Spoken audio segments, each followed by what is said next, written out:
Hello and welcome to HITC Sport. Right, yesterday Irish Guy looked at every Premier League club's biggest letdown so far this season, and today I'm going to do the opposite and pick out the player from each club who surprised us. It's basically like winning the Most Improved Player award. It's like saying congratulations, you're not as crap as we thought you were. Arsenal, Rob Holding. In alternative universe, Rob Holding wouldn't be an Arsenal player. He'd have completed that move to Newcastle during the transfer window and he'd be stuck working under Steve Bruce playing hoofball up to Andy Carroll, Callum Wilson or Joe Linton, whichever toon striker was tasked with practising social distancing that day. In another alternative universe, he's probably a scaffolder, then maybe in another he makes YouTube videos for a living. What a loser. But in reality, Rob Holding is still a gunner, and after being on the brink of leaving, he's proven to be an important player so far. Sure, he's limited, he's not quite the Rolls Royce of a Virgil van Dijk, but he's no nonsense, which is something Arsenal have missed. I mean, picking someone for Arsenal was pretty hard to be honest. The only surprise was seeing fans on Thursday night. I didn't think that would ever happen again.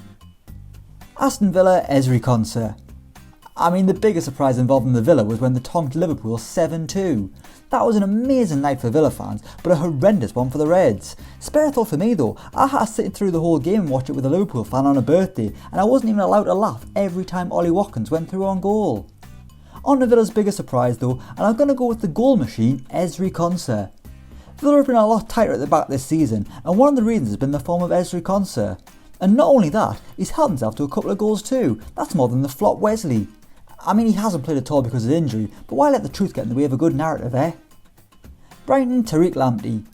Little TARIQ LAMPTEY. Is there anyone on this planet who doesn't like the Brighton fullback? Maybe Tyrick Mitchell actually. The Palace seem to take a real dislike to the speedster. But other than that, LAMPTEY has won the heart of the nation in a difficult year and won himself a place in literally everyone's fantasy team. Despite not getting the results, Brighton's performance has been a breath of fresh air, and TARIQ LAMPTEY's been a big part of that. His recovery speed is ridiculous. It doesn't matter if he makes a mistake, he's so fast he can dash over and put the fire out that he just started. It hasn't all been sunshine and rainbows for LAMPTEY though, as he did get sent off the other week against Villa. Michael Oliver, have you no shame? Do you not know how nice this lad is? Shocking. Burnley, Jimmy Dunn. I mean, picking someone for Burnley is going to be hard, isn't it? Sean Dyche's side have been pretty naff early on. The most hype they've got was when Jordan North had a panic attack on I'm a Celeb. I'll go with Jimmy Dunn though, as it was a surprise to see him in the team on the opening day, and it was even more surprising when he scored. They didn't win, and Jimmy Dunn's barely played since, but whatever, let's move on.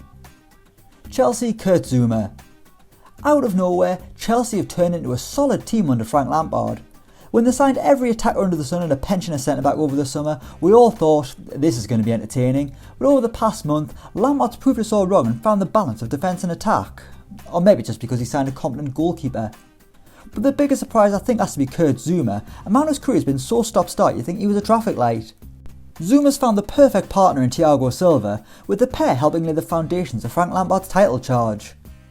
Crystal Palace, JAIRO, RIEDEWALD. I'll be honest, picking someone for Palace was hard as well, so I'm not going to spend long here. The thing with Palace is nothing surprising. They won't go down, they'll get a few good results against the big boys, they won't really challenge the top half, and then the fans will moan about Roy Hodgson. But the surprise player I'll go with is JAIRO RIEDEWALD, a man whose Palace career looked dead to rights when Frank de Boer got the sack in 2017. But he's fought his way back under Roy Hodgson and he's actually a bit of a fan favourite now. Everton, Dominic Calvert-Lewin. Ever since Carlo Ancelotti arrived, Dominic Calvert-Lewin's improved. He's gone from a striker who'd score every now and then or maybe get stuck out wide to a proper Premier League goal scorer. It's like an actor going from Hollyoaks all the way to bloody Hollywood. But even this season he shocked us. At the time of recording, he's got 10 goals in 10 Premier League games, making him the top scorer in the entire division.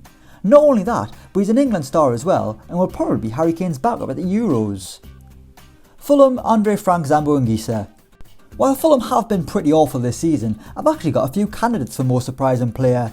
Despite that penalty, Ademola Lookman's been excellent, and Bobby Reid, a man who previously did nout in the top flight with Cardiff, has been great, and he even did a job in defence. But the player I'm going to go with is Frank Zambo Anguissa. He was one of the expensive flops that saw Fulham relegated 2 years ago, and looked like his career in England would be resigned to the history because it was one of the worst transfers ever. But the midfielder is back, and actually looks like he's up to the challenge this time. While Jean-Michel Seri can't even get in the Premier League squad, Anguissa has rewrote the wrongs of 2019, and his form will be important if Scott Parker's side manage to survive. Leeds United, Patrick Bamford. Without a doubt, the biggest shock of 2020. Forget about a global pandemic, the fact that Patrick Bamford is a prolific Premier League goalscorer boggles the mind. Everyone wrote him off, we all did. As soon as Leeds got promoted, all the chat was about how they'd have no chance with Patrick Bamford leading the line. Yet here we are, the 4th of December at the time of recording, and Paddy Bamford has banged in 7 goals. That's 7 more than I thought he'd get all season. Go on Gareth, get him into the Euros, you coward. Leicester City, Wesley Fofana. Okay, we've seen 2 sides of Wesley Fofana this season so far. The rock solid youngster who looks mature beyond his years, then the naive defender who still has a lot to learn. But it's only since he dyed his hair blonde that we've seen the latter. Get it dyed back to normal, Wesley, because you were great before you tried to do your best Slim Shady impression. He's still a teenager until the 17th of December, but Fofana looks like a great investment for the Foxes and is going to prove to be another excellent piece of recruitment by Leicester. Liverpool, Diogo Jota. When Liverpool spent 50 million quid on Diogo Jota, I don't think anyone thought it would go this well this quickly. I mean, it was always destined to work. Liverpool's recruitment's on the money 99% of the time. But I think he's now their go-to guy for goals at key moments. He's been so good, people have actually been talking about the end of Bobby Firmino. He's been so good, he's breached arguably the best front 3 in world football. He's made it into a front 4. Jota has slotted in instantly and shown the mentality needed to play for a big club. And it's a worrying thought that Liverpool's squad has actually got even better this season. Manchester City, Ferran Torres. Picking someone for City was actually quite difficult, as I'm not really seeing anyone playing well who you wouldn't expect. Ruben Dias has done well since arriving, but I was always pretty confident he would. But another new arrival in Ferran Torres has impressed as well, and I think that might be a little bit of a surprise. He's had to play a lot more than he probably expected early on, and he's even had to operate as a striker. But it's been a good start for Torres, who looks worthy of David Silva's number 21. Manchester United, Edinson Cavani. Okay, I'm not saying I didn't know Edinson Cavani was any good, I just didn't think things would go this well so early on for the striker. Those 2 goals he got against Southampton just summed him up perfectly. An absolute porter who just has the knack of scoring goals, which for me is the most difficult thing to do in the game of football. Coming from a lad who can't even finish his dinner, I marvel at anyone who's lethal in front of goal, which is exactly what Cavani is. His signing could have been another Falcao situation, but it looks like he could become the focal point for the Red Devils while Anthony Martial continues to struggle. Newcastle United, KARL Darlow. It's a good job KARL Darlow has been decent, otherwise Newcastle would be rock bottom. Seriously, how can Newcastle set up so defensively, yet still concede so many shots? Darlow had a tough job, as replacing Martin Dubravka was no mean feat, but he's done so well that some people think he should be the Toons number 1 regardless. Darlow's made some stunning saves so far this season, and he's bailed out his teammates so many times you'd think he was a prison officer. Every game he faces about 30 shots, and more often than not he keeps the ball out of his net. It's just a shame he looks like Dumb and Dumber, isn't it? Sheffield United, David McGoldrick. I mean, picking someone from Sheffield United was nigh on impossible. They've been terrible. Well, in terms of results, actually when you watch them they just don't seem to be able to stick the ball in the back of the net. Yet shockingly, David McGoldrick has already equalled his tally from last season. That's it, that's all I've got to say. That's the only shock. Not even that shocking. Southampton, Che Adams. Again, this isn't too big a surprise, as Che Adams had started to play well at the back end of last season, and he's carried on that form with 3 goals and 3 assists so far at the time of recording. He's the perfect partner for Danny Ings, and has shaken off the early doubts that looked to derail the Saints' career. Tottenham, Tanguy and Ndombele. Not only are Tottenham launching a title bid, well, not according to Jose Mourinho, but they are, let's be honest, don't lie to yourself Jose. Anyway, not only are Spurs launching a title bid, they're doing it with Tanguy and Ndombele in midfield. This guy's so fun to watch, his close control is incredible, the way he shifts his body you'd think he was on Strictly. But his Spurs career looked dead in the water last season, with Mourinho barely using the Frenchman, and this is a Jose Mourinho that's been ruthless when he doesn't want to use a player. Yet Ndombele has fought his way back, he starts every week now and adds creativity to Mourinho's workmanlike midfield. I'm so happy this has worked out, I love Tanguy and Ndombele.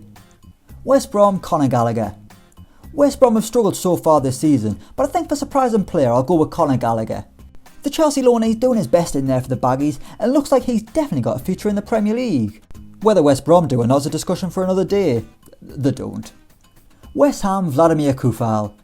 West Ham are flying this season and one of their summer signings has been excellent. I'd never even heard of Vladimir Koufal a few months ago, now he's thriving at West Ham and was last seen kicking Jack Grealish up a height for 90 minutes. The Czech defender's got one of those faces you wouldn't want to meet in a dark alley, and he's proven to be a great addition, the kind of player that just likes to defend, none of this attacking nonsense. And finally Wolves, Max Kilman. The rise of Max Kilman this season has been excellent, a player who's came from non-league, a lad who's learnt his craft playing futsal, and a man who belongs to a Russian father and a Ukrainian mother. He got his chance in the Wolves back three earlier this season, and he looked right at home. With his futsal background, he's comfortable on the ball and he's got the physical attributes to match the passing ability. Connor Cody even says he goes toe to toe with Adama Traore in training.